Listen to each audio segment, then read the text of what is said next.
بسم اللہ الرحمن الرحیم، الصلاۃ والسلام علی خاتم النبیین۔ میرے بہت قابل احترام بھائی، آپ کے عبدالعزیز لیڈر اور بھائی جناب چودھری عابد رضا صاحب، جناب چودھری محمد علی تنویر صاحب، بھائی شبیر رضا، جناب نوابزادہ طاہر الملک صاحب جو آپ کے ڈسٹرکٹ کے پریزیڈنٹ بھی ہیں، اور سٹیج پہ تشریف رکھتے ہوئے گجرات کے اور گرد و نواح کے تمام ہمارے کابرین، سابق ممبران اسمبلی اور عہدیداران اور بہت ہی قابل احترام جو بزرگ اور بھائی میرے سامنے تشریف رکھتے ہیں۔ آج کا جو اجتماع چودھری عابد رضا صاحب نے اور ان کی پوری ٹیم نے کیا ہے، اس کے غرض و غائب جناب طاہر الملک صاحب نے، ہمارے بھائی نے آپ کے سامنے بڑی تفصیل سے بیان کیے ہیں۔ سب سے پہلے تو میں یہ کہوں گا کہ آپ لوگ خوش قسمت ہیں کہ آپ کو اپنے علاقے میں چودھری عابد رضا جیسا ایک بھائی اور ایک لیڈر اللہ تعالیٰ نے مہیا کیا ہے۔ سیاست پاکستان میں ایک عجیب نام بن چکا ہے۔ جب ہم کسی کو یہ کہتے ہیں کہ کوئی کسی سے فراڈ کر رہا ہے، دھوکہ دے رہا ہے کسی کو، تو ہم کہتے ہیں یہ سیاست کر رہا ہے، یہ بدقسمتی ہے، حالانکہ یہ بڑا ایک مقدس پیشہ ہے۔ اور میں سمجھتا ہوں کہ اس پیشے کی جو تقدیس ہے اس کے مطابق اگر موجودہ دور میں کوئی سیاست کر رہا ہے اصولوں کے ساتھ، تو وہ چودھری عابد رضا کر رہا ہے۔ میں بڑے عرصے سے ان سے بھائیوں والا تعلق ہے، بڑے عرصے سے میں آپ کے علاقے میں آتا ہوں۔ جتنے ترقیاتی کام اپنے خلوص اور جذبے کے ساتھ اور نیک نیتی کے ساتھ چودھری عابد رضا نے اپنے علاقے کے کیے ہیں، میں نے بڑے پنجاب کے حلقے دیکھے ہیں، خدا شاید ہے اتنی بڑی تبدیلی میں نے کسی حلقے میں نہیں دیکھی۔ اور اس کا نتیجہ یہ ہے کہ یہ جو جس کی بات آگے جا کے ہم کریں گے، اس الیکشن میں جو جن پڑے تھے، ان جنوں نے اٹک سے لے کے جیلم تک ہمیں کوئی ایک سیٹ بھی جیتنے نہیں دی۔ یہ کوئی 6-7 ضلع ہیں، یہ کوئی معمولی علاقہ نہیں ہے جی ٹی روڈ کا کہ آپ کو 2-2.5 گھنٹے میں وہاں سے یہاں پہنچ جائیں گے۔ اس میں اٹک ضلع کوئی سیٹ نہیں، پنڈی ضلع کوئی سیٹ نہیں، چکوال ضلع کوئی سیٹ نہیں، جیلم ضلع کوئی سیٹ نہیں، خوشاب ضلع کوئی سیٹ نہیں، بکر ضلع کوئی سیٹ نہیں، میاں والی ضلع کوئی سیٹ نہیں۔ ان تمام ضلعوں کے بعد جو میں کہنے والی بات تھی کہ اللہ تعالیٰ نے اگر پہلی سیٹ کسی کو دی تو وہ گجرات کی پہلی سیٹ چودھری عابد رضا کی تھی۔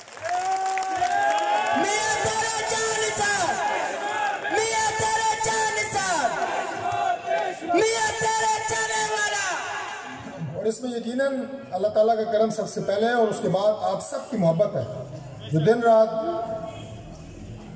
بھاگتے ہیں، کام کرتے ہیں، محنت کرتے ہیں اپنے بھائی کے لیے، اور اللہ کا فضل ہے کہ آپ کا یہ سلسلہ اللہ تعالیٰ اس کو مزید بہتر سے بہتر انداز سے آگے چلائیں اور ان کی اس خدمت کو مزید انہیں توفیق دیں کہ آپ کے لیے یہ بہتر سے بہتر کام کر سکیں۔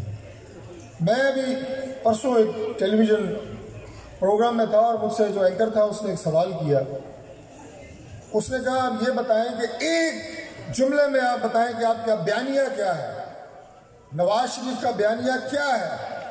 میں نے کہا ایک جملے میں نواز شریف کا بیانیہ یہ ہے کہ آئین کی سربلندی، ملک کو آئین کے تحت چلاؤ تو یہ چلے گا، ورنہ یہ نہیں چلے گا۔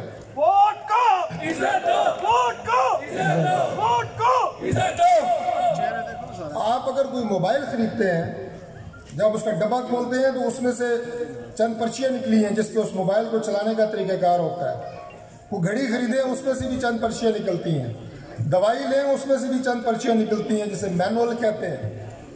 اللہ تعالیٰ نے انسان کو بھی ایک مینول دے کے اس دنیا میں بھیجا ہے جس کا نام ہے قرآن پاک۔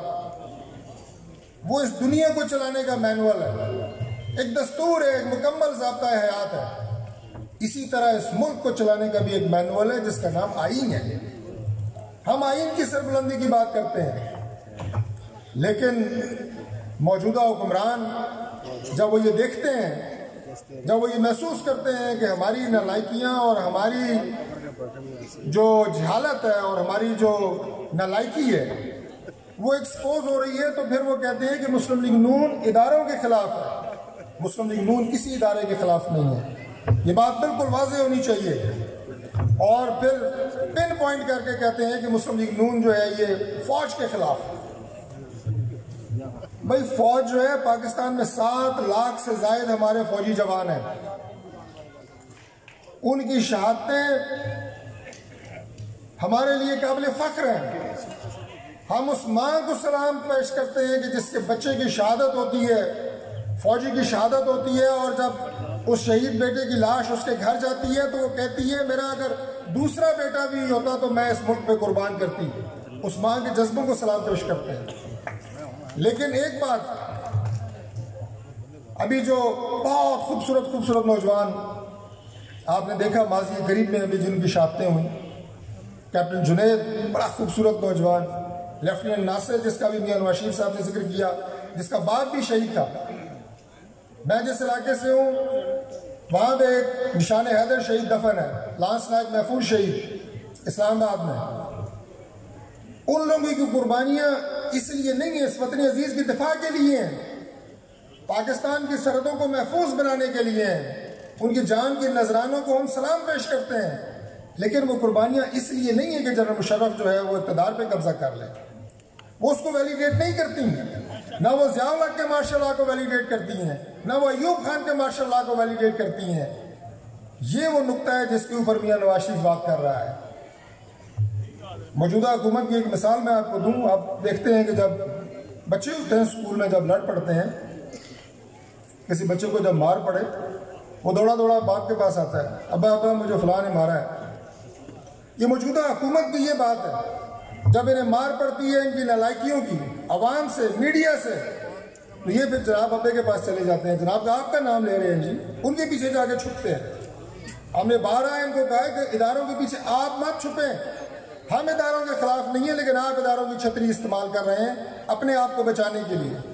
نئے ڈرامے روز آپ دیکھتے ہیں۔ اب مدینے کی ریاست کی بات کرتے ہیں۔ ہم مدینے کی ریاست کے جو والی وارث تھے، ہم ان کی قدموں کی خاک بھی نہیں ہے۔ خدا کا واسطہ یار کیوں اس لفظ کو، تقدیس کو بدنام کرتے ہو؟ مدینہ کی ریاست وہ تھی کہ جب حضرت عمر فاروق بھیس بدل کے نکلا کرتے تھے اپنی عوام کی حالت نظار دیکھنے کے لیے، تو ایک دفعہ ایک بوڑھی عورت کے پاس گئے اور پوچھا کہ خلیفہ کے بارے میں تمہاری رائے کیا ہے؟ اس بوڑھی عورت نے جواب دیا خلیفہ کے بارے میں، بڑے سخت لفظ اس نے استعمال کیے۔ تو آپ نے گھبرا کے پوچھا کہ تمہاری خلیفہ کے بارے میں اتنی منفی رائے کیوں ہے؟ تو کہنے لگی کہ میں بیوہ ہو گئی ہوں، میرا وظیفہ مقرر نہیں کیا خلیفہ نے۔ تو آپ نے کہا آپ نے کوئی درخواست دی ہے خلیفہ کو؟ اس نے کہا میں نے کوئی درخواست نہیں دی۔ تو آپ نے کہا اگر آپ نے درخواست نہیں دی تو خلیفہ کو کیسے پتا کہ آپ بیوہ ہو گئی ہیں؟ تو اس بوڑھی عورت نے ایک تاریخی جواب دیا۔ اس نے کہا یہ خلیفہ کی ذمہ داری ہے کہ اسے اپنی عوام کے مسائل کا اور ان کی حالت زار کا پتہ ہونا چاہیے، اور اگر خلیفہ سمجھتا ہے کہ میں اتنی بڑی ریاست پہ حکمران ہوں جس کا میں پتہ نہیں رکھ سکتا، تو صرف اتنے علاقے پہ حکومت کرے جس کا پتہ رکھ سکتا ہے، اتنی بڑی ریاست پہ پھر حکمرانی نہ کرے۔ خوف سے کانپنے لگے حضرت عمر فاروق۔ جب مسلمان ہوئے تھے تو پہلی دفعہ مسلمانوں نے خانہ کعبہ میں اور اوپن جگہ پہ نماز پڑھنی شروع کی تھی۔ اتنا جلیل القدر اور بہادر شخص تھے، خوف سے کانپنے لگے، آئے اور سامان اپنے کندھے پہ ڈال کے لے کے جانے لگے۔ جب ملازموں نے کہا کہ ہمیں دیں، انہوں نے کہا یہ بوجھ قیامت کے دن عمر ہی اٹھائے گا، تم نہیں اٹھا سکتے، میں خود جاؤں گا۔ بہت ساری مثالیں ہیں ایسی، اور یہاں پہ آج خدا کی قسم میں حیران ہوں اس بات کہ اللہ تعالیٰ نے ہمیں کس وجہ سے اپنے عذاب سے بچایا ہوا ہے، جو اس ملک کی حالت ہو چکی ہے۔ بیان کرتے ہوئے خوف محسوس ہوتا ہے، انسان کے رونگٹے کھڑے ہوتے ہیں۔ غریبوں کی بستیاں تو ایک طرف، جو تھوڑا سا ان سے بہتر طبقہ بھی ہے، خدا کی قسم آج جو لوگ جانتے ہیں، آپ بھی جانتے ہوں گے، جو صاحب رائے شخص ہیں، جو معاملات کو جانتے ہیں، میں نے 2 دفعہ قسم اٹھائی ہے ان کی مائیں کیا کیا بیچ رہی ہیں صرف اپنے بچوں کی فیسیں پوری کرنے کے لیے، ان کی دوائیاں پوری کرنے کے لیے۔ آپ سوچ نہیں سکتے یہ حالت ہو گئی ہے آج اس ملک کی۔ مجھے میاں نواز شریف صاحب کی وہ بات یاد ہے کہ میاں صاحب نے کہا جب پیشیاں بہت اسلام آباد میں ہوئی، جو ہم روز کٹھے ہوتے تھے، بھائی عابد بھی ہوتے تھے ساتھ ہمارے، اکثر آتے تھے، تو انہوں نے کہا جب میں چیف منسٹر بنا تو ڈاکٹر صاحب میرے والد صاحب نے مجھے کہا کہ سونا مہنگا ہو جائے، چاندی مہنگی ہو جائے، گاڑیاں مہنگی ہو جائیں، لیکن نواز ایک بات یاد رکھنا، آٹا، چینی، دال، گھی یہ کبھی مہنگے نہ ہونے دینا، غریب کا گھر اس سے چلتا ہے۔ وہ براہ راست متاثر ہوتا ہے اس سے. لیکن آج آپ دیکھیں, وہ میں کہتا ہوتا ہوں کہ ہمارا ایک کریکٹر تھا نا, پتہ نہیں یہیں کون سا علاقہ تھا, وہ شاید آپ اسے جانتے ہیں, اس ایریے سے تھا, جس کا نام تھا ڈبل شاہ. وہ ایک بہت بڑا جالساز تھا جو لوگوں کو پیسے لیتا تھا کہ میں ڈبل کر کے تمہیں دوں گا. پکڑا گیا بعد میں اور اس کا نام مشہور ہوا ڈبل شاہ. تو میں یہ کہتا ہوں کہ یہ آج ڈبل شاہ کی حکمرانی ہے. آٹے کا ریٹ ڈبل, چینی کا ریٹ ڈبل, سبزی کا ریٹ ڈبل, دوائیوں کے ریٹ 400 گنا. یہ پتہ نہیں کیسے ہمارے اوپر مسلط کر دیے گئے ہیں. اب دوائیاں, میرا چونکہ شعبہ یہ رہا ہے, میں بڑا عرصہ کام کرتا رہا ہوں ڈاکٹر کی حیثیت سے. آج حالت یہ ہے کہ ڈاکٹر دوائی لکھ کے دیتا ہے اور خدا کی قسم لوگ جاتے ہیں بیچارے ریٹ پتہ کر کے پرچی جیب میں ڈال کے آ جاتے ہیں. بڑے بڑے نام آج آپ دیکھ رہے ہوتے ہیں, ٹی وی پہ چل رہے ہوتے ہیں جناب, بیٹھ کے ڈسکشن کر رہے ہوتے ہیں. بڑے بڑے انٹلیکچوئلز گورنمنٹ کی طرف سے آئیں گے, وہ پر کیپیٹا اتنا ہو گیا, جی ڈی پی اتنا ہو گیا, کرنٹ اکاؤنٹ ڈیفیسٹ اتنا ہو گیا, روز ٹی وی پہ بکواس کرتے رہتے ہیں. میں کہتا ہوں کہ پاکستان میں 90% پاکستانیوں کی جو معیشت ہے وہ 3 وقت کی روٹی کا نام ہے. اس سے زیادہ کوئی معیشت سے غرض انہیں نہیں ہے. اپنے بچے کی اسکول کی فیس اور اس کی دوائی کا نام ہے, بجلی اور گیس کے بل کا نام ہے. اس سے زیادہ پاکستانی کو معیشت سے کیا لگے, اس کی ضروریات ہی پوری نہیں ہو رہی. آج اس بیوہ کے دل سے کوئی پوچھے جس کی پینشن 14,000 ہے, بل اس کا 16,000 آ رہا ہے. یار عام غریب آدمی کا بل جس کا 1500 آتا تھا, 1500 بھی نہیں میں کہہ رہا ہوں, 500 آتا تھا, 1000 آتا تھا, 5,000 8,000 بل آ رہے ہیں. جس کا 5,000 تھا اس کا 20,000 آ رہا ہے. کوئی پوچھنے والا نہیں ہے. ان سے آپ بات کریں گے, ایک ہی بات, پچھلے گورنمنٹ کا ہم احتساب کر رہے ہیں. اس سے بڑا جھوٹ اور فراڈ.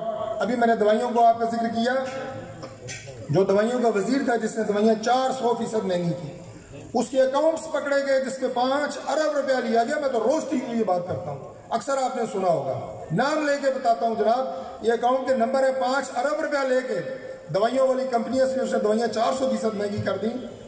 نیب میں اس کی انکوائری لگی ہوئی ہے, وہ پوچھنے والا نہیں ہے, اسے پارٹی کا سیکرٹری جنرل بنا دیا ہے. یہ حالات ہیں ان کے.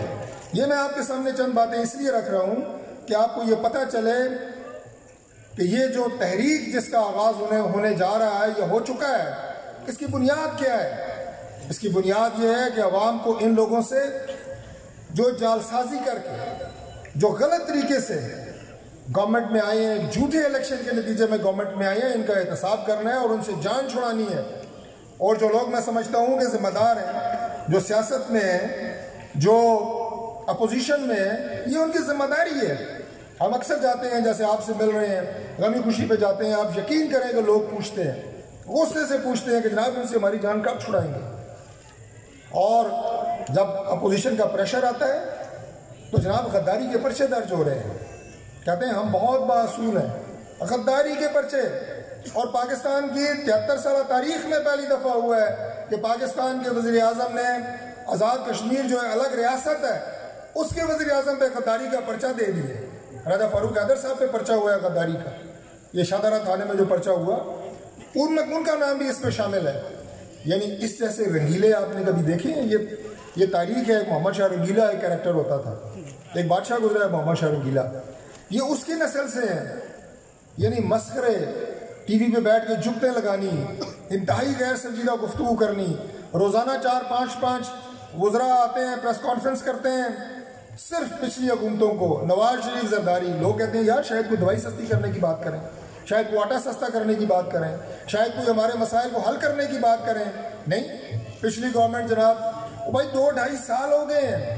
یاد رکھیں, جس کے پاس اپنا کام کرنے کے لیے کچھ ہوتا ہے وہ دوسروں کی شکایتیں نہیں لگاتا, وہ اپنا کام بتاتا ہے. میں ابھی دیکھ رہا تھا پچھلے دنوں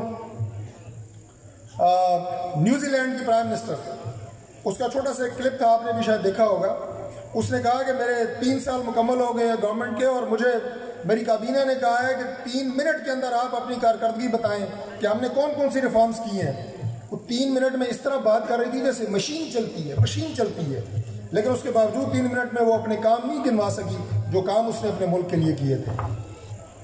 اگر آپ کچھ نہ کر سکیں, اگر آپ نااہل ہوں, نالائق ہوں, اگر آپ کھٹ پتلی ہوں, تو پھر یہی ہوتا ہے جو اس ملک میں ہو رہا ہے. اور یہ بہت بڑی بدقسمتی ہے.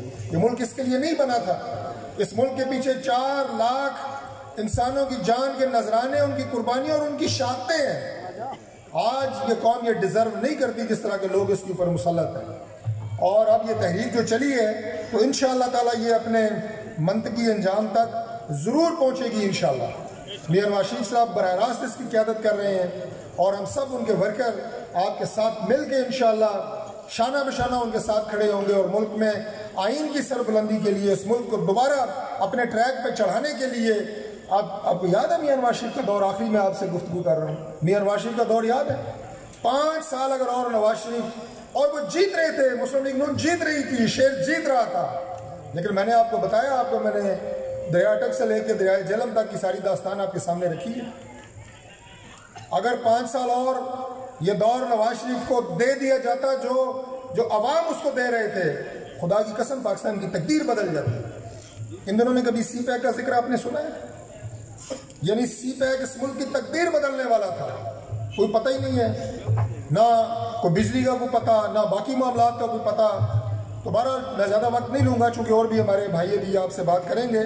بس صرف آپ سے آخر میں یہ گزارش کروں گا کہ اس کو ایک قومی فریضہ سمجھ کے آپ نے اس مشن میں اپنے قدم سے قدم ملانے ہیں.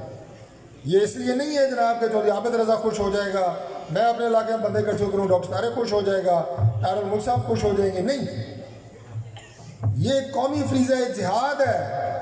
اور یہ جو لوگوں کے میں نے آپ کے سامنے مسائل کا ذکر کیا، میں نے تو 5% بھی آپ کے سامنے مسئلے نہیں رکھے. وقت نہیں ہوتا، اس کا احاطہ نہیں کیا جا سکتا. لیکن لوگ اس وقت مشکلات میں ہیں اور یہ جہاد ہم نے مل کے کرنا ہے انشاءاللہ.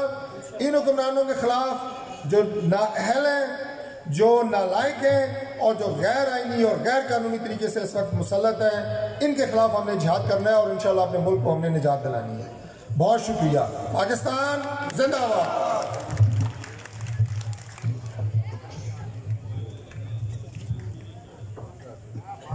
میرے اسٹیج کی زینت